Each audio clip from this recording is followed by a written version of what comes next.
C'est évidemment la victoire. Et la seule victoire, et les 4 points de la victoire, sans penser évidemment aux 5 points de la victoire bonifiée. Petit coup de pied. Oh là, attention, Sanchez qui a été pris. Après avoir donné ce coup de pied, on va laisser jouer l'avantage. Allez, c'est bon. C'est bon pour les Toulonnais parce que le soutien est là. Extérieur, faut écarter. C'est fait. Et on va revenir à l'intérieur. Non, on va revenir à l'intérieur. Il y a un surnombre sur les extérieurs si ce ballon sort vite. Trop tard, si. Ouais. Et bien joué, il est passé, attention parce que là il va pouvoir aller marquer tout seul, il va aller marquer. Oh, superbe. Superbe, et c'est marqué par Nicolas Sanchez, l'ouvreur argentin du Rugby Club Toulonnais qui inscrit le premier essai dans cette partie. Alors qu'on joue depuis moins de 7 minutes, Sanchez qui inscrit le premier essai, ça sent bon pour les Toulonnais. Après d'abord, ici le coup de pied et ce plaquage donné par McComish. Ce plaquage en retardement et là la passe bien jouée, bien donné ce ballon. Le rugby a l'air simple hein, quand on les voit jouer, ces Toulonnais, mais chacun fait vraiment très bien son travail. Ils sont très performants. C'est parti d'un pick and go d'Armitage qui a avancé, qui a fait avancer son équipe. Payne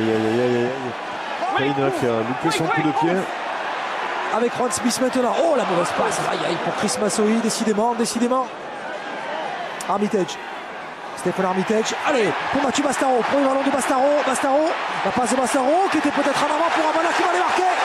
Et c'est marqué par les Toulonnais. Voilà, le verrou vient de sauter.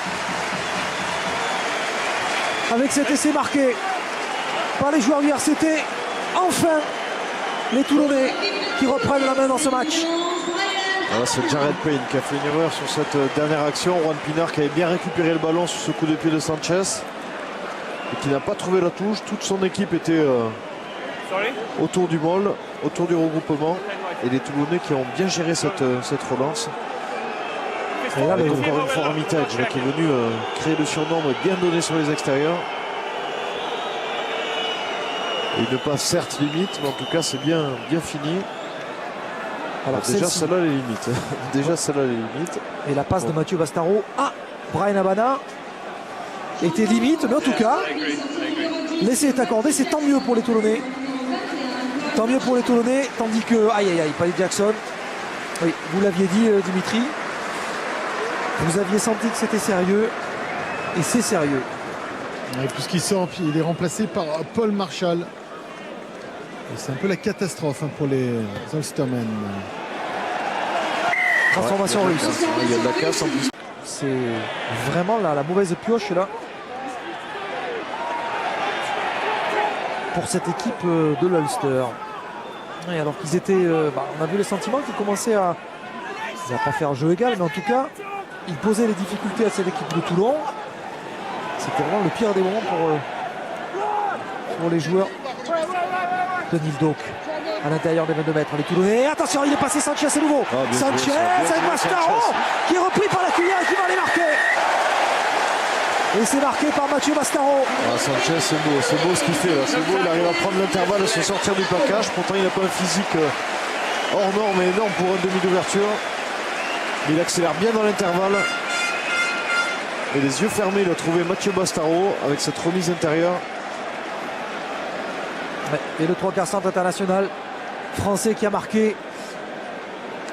Très bel essai. Encore une fois, c'est lui qui fait la différence, Nicolas Sanchez. C'est un beau roulé-boulet de Mathieu Bastaro. Ouais, c'est vrai. Belle inertie. Regardez, hop, ici, il accélère, il rentre, boum, et voilà. Quelques tonneaux. Et hop, dans l'embut. Voilà 5 points de plus pour les Toulonnais. Peut-être 7 si d'aventure. Le buteur gallois Lee Halfpenny réussit son coup de pied. 100% de réussite pour lui jusqu'alors. Ça serait bien qu'il reste aussi efficace. Ouais, pas mal. Super, ça passe entre les poteaux, 2 points de plus. L'emporté là, côté Toulonnais. Ouais, ça y ressemble. Lancé d'Orioli. Bonne prise de balle. Wow, bien joué. Dans qui fait la combinaison pour Castro Giovanni qui marque. Hey, super. Et c'est marqué par les Toulonnais. Le point du bonus est-il accordé ou pas? Parce qu'il faut savoir si l'arbitre accorde ou pas cet essai. Il y aura une reprise vidéo. ça serait bien qu'il soit accordé. C'était vraiment bien joué cette combinaison. Je pense que Jacques Delmas doit être derrière tout ça.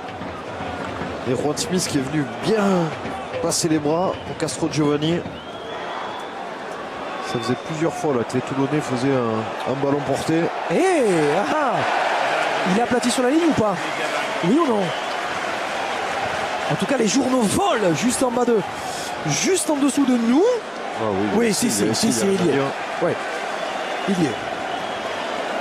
Et bien voilà, les journaux volent ici. À Toulon, comme il est de coutume. Point de bonus offensif. Alors l'arbitre ne l'a pas encore accordé, mais en tout cas les supporters. Ils ont plutôt ces journaux ici. Ouais, c'est vrai. Allez, et c'est accordé. Et c'est accordé. Et heureusement d'ailleurs qu'il a été accordé, parce que vous imaginez si tous les journaux avaient été jetés. S'il fallait les ramasser, chacun récupération, c'était compliqué. Ouais. Bien sûr. Attendez, ça c'est les miens, vous êtes sûr? Ah bah oui, celui-ci est à moi. C'est pas ça qu'on appelle la liberté de la presse. Oui, les journaux s'envolent ici, en effet. Prennent leur envol dans la tribune de Mayol. Ça signifie que l'on a marqué ce bonus offensif. Et ils sont là, les Toulonnais.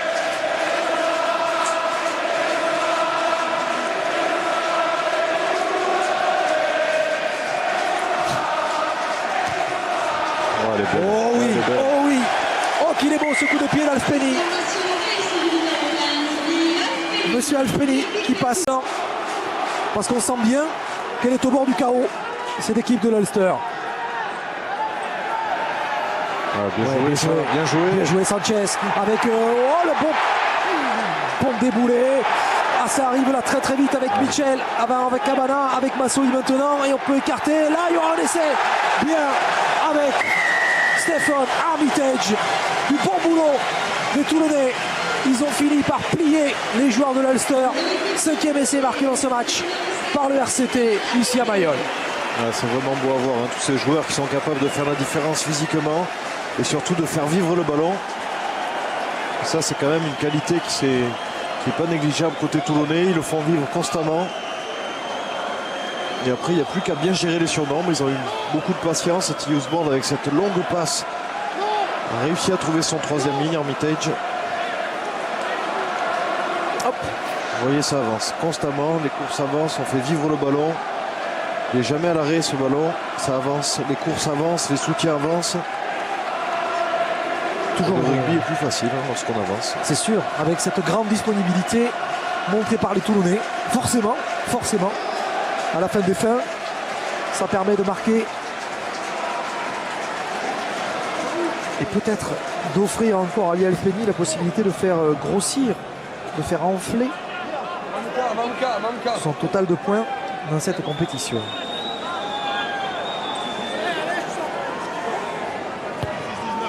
Bien. Voilà, ça devrait passer ça. Ça passe. Ça passe. Coup de pied réussi. On a passé la barre de 40 points. Ça y est. Penny qui reste debout. Alfpeni. Hop là. Fête de passe. Oh, bien joué. Fête de passe. Bien joué. Castro Giovanni. Dans un super numéro de passeur, on accélère Orioli là maintenant sur l'extérieur. Abana remise à l'intérieur, bien joué pour peut-être laisser marquer. Oui, externe, ça va y aller, que c'est bon, c'est magnifique. Et c'est marqué par Mamouka Gorgodze. Le RCT très au-dessus aujourd'hui. Les Toulonnais qui planent au-dessus de Mayol. 6e essai inscrit dans ce match. Un essai extraordinaire qui exprime toute la continuité chez ces Toulonnais. Vu depuis le début de la partie, le public est en transe ici à Mayol. C'est normal, hein, cet essai il est vraiment magnifique avec des joueurs comme Castro Giovanni, des avants qui sont capables de jouer comme des trois quarts, de ne pas aller à l'affrontement, d'avoir la lucidité d'écarter le ballon sur un pas. Et tout ça avec de l'avancée. Voilà Frezia qui passe après contact, Castro Giovanni sur le pas. Les intervalles sont là, Orioli qui fait une fin de passe qui rentre dans l'intervalle pour un talonneur, c'est magnifique. Et après c'est gérer les 2 contre 1. Le rugby est facile et beau comme ça, c'est magnifique. C'est très beau, très facile justement, très facile aussi. Eric Escande qui est venu se proposer lui aussi, qui a donné cette passe décisive à Gorgodze, lui qui vient d'entrer Alfpeni pour faire pour faire encore durer le plaisir de passer les points de la transformation pour conclure. Il y a 8 sur 8, hein, Rodolphe. C'est assez exceptionnel à ce niveau-là. Ça montre sa confiance aussi. 8 sur 8. Pour faire durer le plaisir de notre réalisateur Michel Poncé. Ce qu'on a vu avec un avant comme Castro Giovanni, capable à 2 reprises de feinter la passe. Et là, on va le revoir dans un boulot un peu plus ingrat avec le paquet d'avant qui va aller marquer un nouvel essai. Ouf, dur. Quelle puissance. Quelle vitesse dans ce môle. Ça va très vite, ça va très fort, ça va trop haut. Ils ne peuvent plus suivre les joueurs de l'Ulster. Stephen Armitage qui inscrit un nouvel essai. Un doublé pour lui aujourd'hui. Doublé pour Armitage. On va le voir ici. Il est bien calé ce les ballon. Irlandais ils sont pris complètement. Vous voyez la vitesse à laquelle le môle avance, c'est assez rare quand même. Ils se font complètement emporter. Mais ça môle pénétrant au sprint cette fois-ci. Ouais. Alors est-ce qu'il va faire 9 sur 9? Ouais, c'est la question. Alfpeni.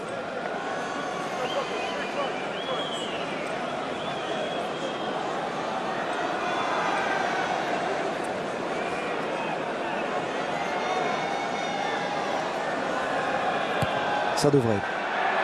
Oui, ça passe. 9 sur 9. Pour Lee Alfpeni, le Gallois qui passe 2 points de plus. Là, dommage. Il est tombé à nouveau juste avant l'impact. Escande sur l'extérieur. Voilà ce qu'il fallait faire avec Gorgodze pour laisser marquer par Armitage qui va s'offrir un triplé. Triplé du 3e ring anglais.